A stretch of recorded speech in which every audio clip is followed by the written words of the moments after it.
Jumpa lagi di Gudang Baca. Dalam video kali ini kita akan membahas Australia Barat, Australia Selatan, dan Victoria.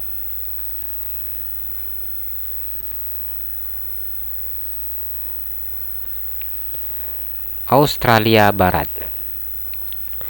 Dalam abad ke-18, ekspedisi penyelidikan ilmiah Prancis di bawah pimpinan Baudin melakukan penyelidikan dan pemetaan terhadap banyak pantai bagian barat Australia. Kunjungan kapal Prancis ke Australia menimbulkan kecurigaan pihak Inggris karena selain mengunjungi pantai barat Australia, para pelaut Prancis juga berlayar sampai di Selat Bass. Inggris tidak mau bangsa lain menduduki Australia. Hal ini mendorong Gubernur New South Wales, yaitu Darling pada masa itu, mengirimkan Mayor Lockyer pada tahun 1827 untuk mendirikan pos di Albany atau King George Sound. Masalah Australia Barat. Rombongan pertama yang berangkat ke Australia Barat dipimpin oleh Kapten Sterling pada tahun 1829 dan mendarat di dekat kota Fremantle. Banyak sekali masalah untuk membuka koloni di Australia Barat.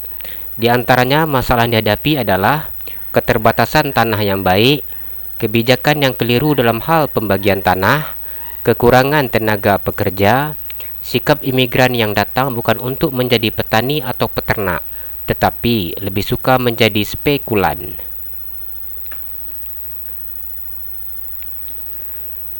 Perkembangan Australia Barat.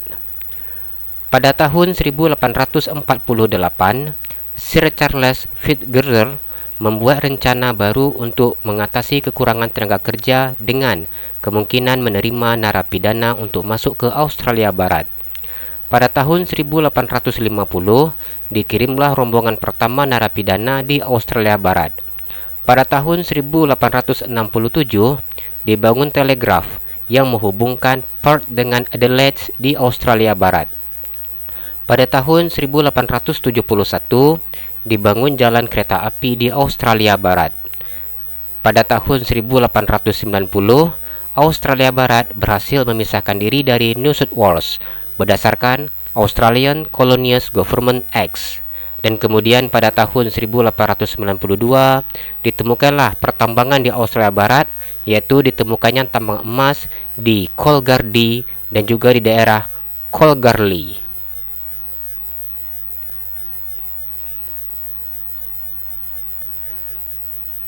Australia Selatan. Koloni Australia Selatan sering juga disebut dengan nama koloni teori karena koloni ini dibangun untuk membuktikan suatu teori yang dikemukakan oleh Wakefield, yang mana teori ini berisikan bisa membuka koloni dengan dana tidak dikeluarkan oleh negara. Pada intinya ada dua teori yang dikemukakan oleh Wakefield, yaitu yang pertama, tanah di koloni di Australia hendaknya dijual dengan harga yang cukup mahal, sehingga seorang imigran pekerja tidak mudah membelinya. Yang kedua, tanah hendaknya dijual dalam partai besar. Kalau teori ini diikuti, orang kaya akan yakin berhasil mendapatkan tanah, orang miskin akan mendapatkan pekerjaan, dan koloni itu diyakini akan mendapatkan arus pemasukan uang dan imigran secara tetap. Ide Wakefield ini kemudian dinyatakan untuk semua koloni yang ada di Australia dan juga akan diterapkan terutama untuk koloni percontohan, yaitu Australia Selatan. Implementasi teori Wakefield di Australia Selatan. Pada tahun 1834, Inggris mengeluarkan undang-undang yang memotong 300.000 mil persegi wilayah New South Wales untuk mendirikan koloni Australia Selatan. Para pengikut Wakefield membentuk Kongsi Australia Selatan. Rombongan pertama yang sampai di Australia Selatan pada tahun 1836 dipimpin oleh Kolonel Lake.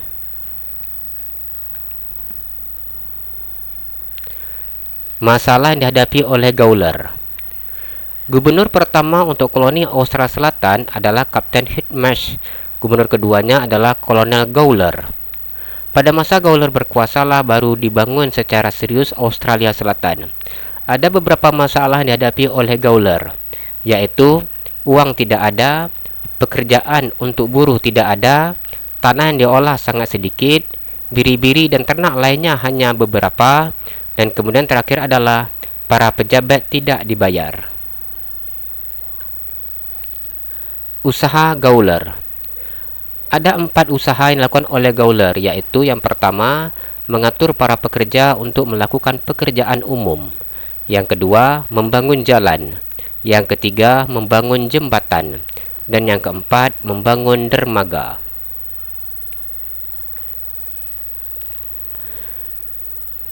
Pada tahun 1841, Gawler digantikan oleh George Grey.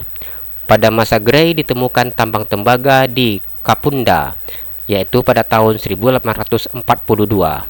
Kemudian ditemukan juga ladang tembaga di Bura-Bura. Ketika pemerintah Inggris mengeluarkan Australian Colonies Government Acts, Australia Selatan juga mempersiapkan diri untuk menyusun pemerintahan sendiri.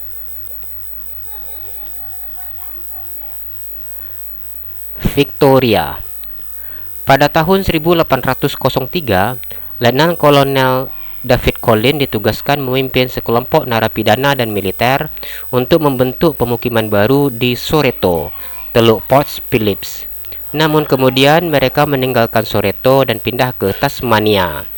Kemudian daerah Port Phillips dikelola oleh beberapa kelompok tanpa izin dari pemerintah, yaitu Henty bersaudara di Yarra dan Melbourne, kemudian kelompok Batman dan kelompok Hawkner.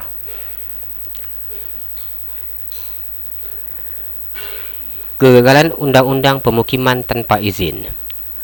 Pada awal tahun 1835, Gubernur bersama Legislative Council New South Wales mengeluarkan suatu undang-undang yang menyatakan bahwa penduduk atas tanah pemerintah dengan cara bertempat tinggal atau mendirikan rumah di atasnya tanpa izin resmi dianggap melanggar hukum. Namun gelombang imigran yang pindah ke daerah Port Phillips semakin bertambah meskipun undang-undang ini telah dikeluarkan. Pada bulan Agustus tahun 1836, Morke mengirimkan Kapten Williams Lonsdale ke Port Phillips. Lonsdale tidak hanya melaksanakan fungsi kehakiman yang biasa, akan tetapi juga melakukan pengawasan umum di daerah tersebut. Akhirnya diputuskanlah pembentukan koloni baru di daerah yang telah terlanjur maju tersebut. Dalam rangka mempersiapkan pelaksanaan kekuasaan pemerintahan secara efektif, Lonsdale harus menetapkan di mana kedudukan pusat pemerintahan untuk daerah tersebut. Lonsdale akhirnya menetapkannya di daerah Melbourne.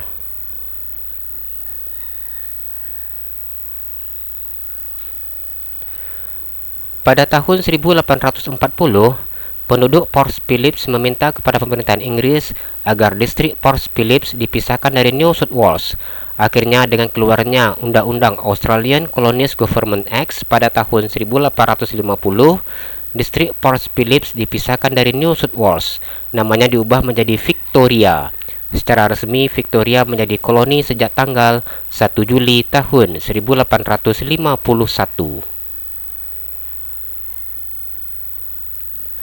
Terima kasih, jumpa lagi di video yang berikutnya. Tetap di channel Gudang Baca.